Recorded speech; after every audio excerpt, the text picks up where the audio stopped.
కాబట్టి ఇంకొక ప్రాబ్లం చేయడానికి నేను ప్రయత్నిస్తాను. Okay, thank you. Right, now I'm going to get another problem. ఈ ప్రాబ్లం మనం చేస్తాం. Okay okay students, okay okay. So మీ కోరిక మేరకు నేను థర్డ్ ప్రాబ్లం చేస్తున్నా. మీరు ఏ ప్రాబ్లం చేయమంటే ఆ ప్రాబ్లం చేస్తాను. సార్ సెకండ్ చేయండి సార్, చాలా డౌట్స్ ఉన్నాయి. ఓకే మెథడ్, ఓకే సెకండ్ ప్రాబ్లమే చేస్తాను, డోంట్ వరీ. అది కూడా చేస్తాను టైం ఉంటే. Right, okay students, let me do the problem.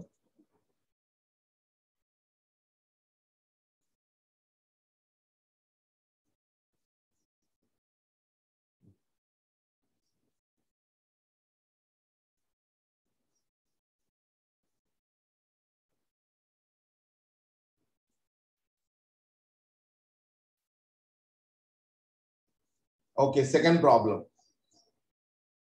అంటే అంత ముందు దాని మీద నేను ఎక్స్ప్లెయిన్ చేయను, కొద్ది స్పీడ్ గా ఎక్స్ప్లెయిన్ చేసుకుంటూ పోతా.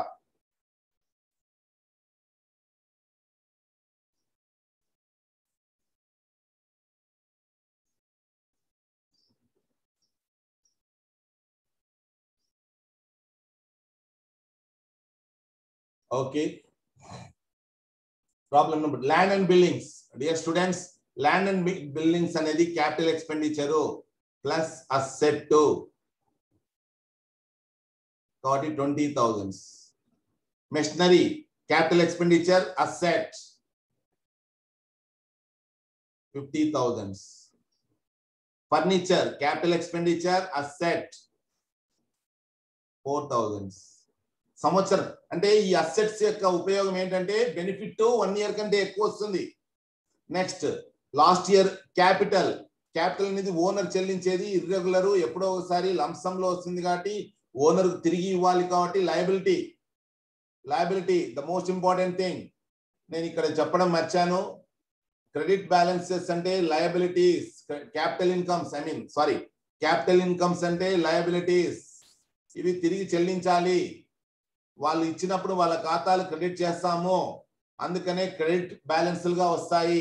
Capital income, liabilities.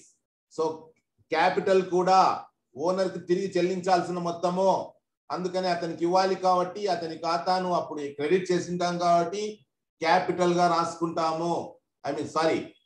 Credit balance గా రాసుకుంటాము. 80,000. Right, opening stock last year closing stock ఈ ఇయర్ కు ఓపెనింగ్ స్టాక్ అవుతుంది. So that is 16,300. పర్చేజెస్ సరుకులు కొన్నప్పుడు డెబిట్ చేస్తాము, పర్చేజెస్ 80,000. సండ్రీ క్రెడిటార్స్ మనకు సరుకు ఇచ్చినప్పుడు సేల్స్ అకౌంట్, మనం సరుకులు కొన్నప్పుడు పర్చేస్ అకౌంట్ డెబిట్ చేస్తాము, ఇచ్చిన వాళ్ళ ఖాతాను క్రెడిట్ చేస్తాము. Right, so creditors 8,000. సాలరీస్ ఖర్చు 6,000. క్యారేజ్ ఆన్ సేల్స్ మనం అమ్మినప్పుడు ఫ్రీగా డెలివరీ చేస్తాము కాబట్టి ఏం చేస్తాం, మనము రవాణా ఖర్చు అవుతుంది మనకు, అది ఓకేనా. ఖర్చులను డెబిట్ చేయాలి కాబట్టి క్యారేజ్ ఆన్ సేల్స్ కూడా డెబిట్ చేస్తాము, ఓకేనా. అది carriage on sales. So what is the amount 1,500. Next discount received అనేది ఇన్కమ్ అవుతుంది. ఇన్కమ్స్ అంటే క్రెడిట్ చేస్తాము, అందుకనే క్రెడిట్ బ్యాలెన్స్ గా చూపిస్తాము. Discount received 400. Dear students, freight on charges అంటే సరుకులు కొన్నప్పుడు రవాణా చెల్లిస్తాము. రవాణా అనేది ఖర్చు, రాబడి ఖర్చు. Freight on purchases, so 2,000. Customs duty సరుకులు వేరే దేశం నుంచి మనము ఇక్కడికి దిగుమతి చేసుకున్నప్పుడు మన ప్రభుత్వానికి, సెంట్రల్ గవర్నమెంట్ కి కస్టమ్స్ సుంకం చెల్లించాలి, అది ఖర్చు అవుతుంది కాబట్టి కస్టమ్స్ డ్యూటీ ఖర్చు 3,000. రాబడి ఖర్చు పదే సరుకులు కొన్నప్పుడల్లా మనం చెల్లించాల్సిన అమౌంట్. అడ్వర్టైజింగ్ సరుకులు అమ్మడం కోసం ప్రజలకు తెలియచేయడానికి అడ్వర్టైజింగ్ పే చేస్తాం అంటే ఖర్చు డెబిట్ చేయాలి. వేజెస్ కార్మికులు చెల్లించాల్సిన వేతనాలు వేజెస్ 20,000. రెంట్ మన ఆఫీస్ చెల్లించాల్సిన ఖర్చు 3,000. Revenue expenditure. Out standing expenses dear students, మనం చెల్లించవలసిన ఖర్చులు ఇంకా చెల్లించలేదు. క్యాపిటల్ ఓనర్ నుంచి తీసుకున్నాము తిరిగి ఇవ్వాలి కాబట్టి అప్పు. క్రెడిటార్స్ నుంచి తీసుకున్నాము కాబట్టి తిరిగి ఇవ్వాలి కాబట్టి అప్పు. డిస్కౌంట్ రిసీవ్డ్ అనేది ఇన్కమ్ కాబట్టి క్రెడిట్ బ్యాలెన్స్. అలానే అవుట్ స్టాండింగ్ ఎక్స్పెన్సెస్, మనము చెల్లించాల్సిన జీతాలు కానీ వేతనాలు కానీ ఏవైనా ఖర్చులుంటే ఇంకా చెల్లించలేదు కాబట్టి అది అప్పు అవుతుంది. అప్పు కాబట్టి క్రెడిట్ చేసుకోవాలి. That is the important thing. I think ఇక్కడ మీరు పొరపాటు పడింటారని నేను అనుకుంటున్నాను. రైట్. జనరల్ ఎక్స్పెన్సెస్ సాధారణ డియర్ స్టూడెంట్ చెప్పు. అవుట్ స్టాండింగ్ ఎక్స్పెన్సెస్ చెప్పరా సార్? అదే అవుట్ స్టాండింగ్ ఎక్స్పెన్సెస్ అంటే మనము చెల్లించాల్సిన ఖర్చులు, మనము చెల్లించినవి ఖర్చు అవుతుంది. చెల్లించనివి అప్పు అవుతుంది. అవుట్ స్టాండింగ్ అంటే ఇంకా నిలబడినాయి అని అర్థం, అంటే ఇంకా చెల్లించలేదు అని అర్థం. అందుకనే అప్పు అంటే క్రెడిట్ బ్యాలెన్స్. ఓకేనా? అప్పు అంటే క్రెడిట్. అందుకనే 1550 క్రెడిట్ గా చూపించాము. Okay dear students, general expenses పేరులోనే ఉంది ఖర్చు. General expenses 3200. Postage and stationery ఖర్చు. సేల్స్ అమ్మకాలు, ఇన్కమ్. సేల్స్ లో డియర్ స్టూడెంట్స్ ప్రాఫిట్ దాగి ఉంటుంది. ఎందుకంటే మనము 10,000కు తెస్తే పర్చేజెస్ అని రాసుకుంటాము. 10,000కు ఒక 8,000 లాభం యాడ్ చేస్తే 18,000 అవుతుంది. అంటే సేల్స్ అమ్ముతాము. ఇది 18,000కు అమ్ముతాము.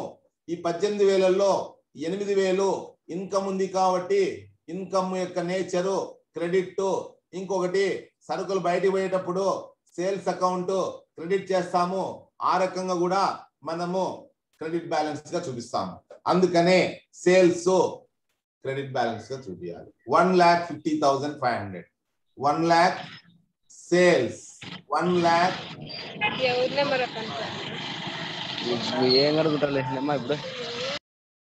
1,50,500. Okay right. Dear students, repairs to machinery.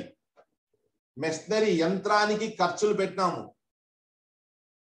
అంటే మరమ్మతుల కోసం పెట్టినాము. రిపేర్స్ టు మెషినరీ అని అర్థం. ఖర్చు మామూలుగా జనరల్ గా ఖర్చు వస్తుంటాయి కాబట్టి. Dear students, loan to Krishna.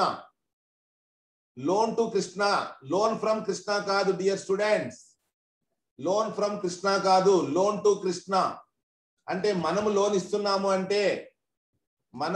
ఇస్తున్నాము అంటే మనకు అతనికి డబ్బు ఇచ్చినప్పుడు అతని ఖాతాని డెబిట్ చేస్తాము అంటే డెటార్ అవుతాడంటే మనము డెబిట్ బ్యాలెన్స్ గానే చూపిస్తాము. మనం లోన్ ఇస్తున్నాం అతనికి 5,000. ప్రీపెయిడ్ ఇన్సూరెన్స్ ముందుగా చెల్లించినది ఖర్చు. ముందుగా చెల్లించిన ఖర్చు అంటే ఖర్చు ప్లస్ మనకు అది ఆస్తి అవుతుంది. ప్రీపెయిడ్ ఇన్సూరెన్స్, అందుకని డెబిట్ బ్యాలెన్స్ చూపిస్తుంది ఇది. ప్రొవిజన్ ఫర్ రిపేర్స్ నిధులు, జనరల్ రిజర్వ్స్ కానీ ప్రొవిజన్స్ కానీ క్రెడిట్ బ్యాలెన్స్ చూపిస్తుంది. Provision for repairs 66,000. తర్వాత సన్రీ డెటార్స్. లోన్ టు కృష్ణ ఎట్లనో ఇది కూడా అంతే. సన్రీ డెటార్స్ డెబిట్ సైడ్ చూపిస్తాము 20,000. క్యాష్ అట్ బ్యాంక్ ఆస్తి. బ్యాంకులో మన డబ్బు ఉంది, మనకు ఆస్తి. Students, this is the problem. Okay, I hope right. ఇప్పుడు మీరు టోటల్ అంతా చెప్పాల్సిందిగా రిక్వెస్ట్ చేస్తున్నాను. ఎవరైనా కరెక్ట్ గా ఇట్లా చేశారా లేదా? చేసాం సార్. కరెక్ట్ వచ్చిందా బంగారు? వచ్చింది సార్. వచ్చింది సార్. 2,46,450 సార్. ఓకే, సో ఇట్లానే యాజ్ ఇట్ ఈజ్ మీరు చెక్ చేసుకుంటూ వస్తున్నారు అనుకుంటున్నాను. ఎందుకంటే ఇది మనం వీడియో తీస్తున్నాము కాబట్టి మీరు కరెక్ట్ గా చెప్తేనే బాగుంటుంది. కాబట్టి మీరు ఇవన్నీ యాజ్ ఇట్ ఈజ్ ఇట్లే ఉన్నాయా ట్రాన్సాక్షన్స్? అవును సార్. ఓకే బంగారు, సో టోటల్ చెప్తే టోటల్ రాసేస్తాం. 2,46,450 sir. 2,46,450 right. So this is about 2 problem చేసాం మనం ఈరోజు, రైట్. సో ఇందులో ఏమైనా డౌట్స్ ఉంటే అడగండి. ఫోర్త్ ప్రాబ్లంలో డౌట్స్ ఉంటే ఎక్స్ప్లెయిన్ చేస్తాను. సో డియర్ స్టూడెంట్స్, ఓకే, ఇందులో చెప్పండి ఏమైనా డౌట్స్ ఉంటే. 2 minutes టైం ఉంది, ఆ టైం ను మనం ఉపయోగించుకుందాం. పర్చేజెస్, ఓకేనా? పర్చేజెస్ మనము డిఎస్ అంటే డెబిట్ సైడ్ అని రాసుకోవచ్చు. స్టాక్ డిఎస్, సిఎస్ అంటే క్రెడిట్ సైడ్ అని అర్థం. ఇది డిఎస్. ఇంట్రెస్ట్ ఆన్ క్యాపిటల్ అనేది మనకు ఇంట్రెస్ట్ ఆన్ క్యాపిటల్ ఖర్చు అవుతుంది కాబట్టి డెబిట్ సైడ్ వస్తుంది. Sale of scrap credit side వస్తుంది. Drawings debit side. Cash in hand debit side. Debtors debit side. Capital credit side. Furniture debit side. Establishment charges debit side ఖర్చు కాబట్టి. Bills payable అప్పు కాబట్టి credit side. అట్లా okay. ఇంక 1 minute ఉంది, right sir? Sale scraps అంటే sir? Sale of scrap అంటే తుక్కు ఉంటుంది కదా, తుక్కు ఏదైనా మిగిలింటది కదా, దాన్ని అమ్ముతాము. అమ్మితే మనకు ఆదాయం వస్తుంది, ఇన్కమ్ అన్నమాట. అందుకని క్రెడిట్ సైడ్ రాసుకుంటాం. That's all. చెరుకు రసం అమ్ముతాము, ఆ తుప్పి ఉంటుంది, ఎద్దులు ఏమన్నా తీసుకుంటాయి, డిమాండ్ ఫుల్ ఉంటుంది ఎద్దులకు, గడ్డి ఎక్కడా లేదు, దాన్ని అమ్ముతాం రైతులకు. అట్లా ఓకేనా? Right. Purchases debit side. Capital credit side. Carriage debit side. Discount allowed debit side. Furniture debit side. Trade creditors credit side. Buildings debit side. Salaries unpaid credit side. అప్పు అవుట్ స్టాండింగ్ ఎక్స్పెన్సెస్ లాగా. Book debts debit side. Travelling expenses debit side. General reserve credit side. Salaries debit side. sundry expenses debit side. Provision credit side. Repairs debit side. Cash at bank debit side. Petty cash expenses debit side. Sales credit side. Income okay na? Sales returns opposite sales ki debit side. Purchase returns opposite to purchases credit side. Bad debts recovered income. రావనుకున్నవి మనకు ఆదాయం వచ్చింది, వస్తే మనము credit side రాసుకుంటాం. That's all dear students. Complete చేస్తాం దీన్ని. Okay.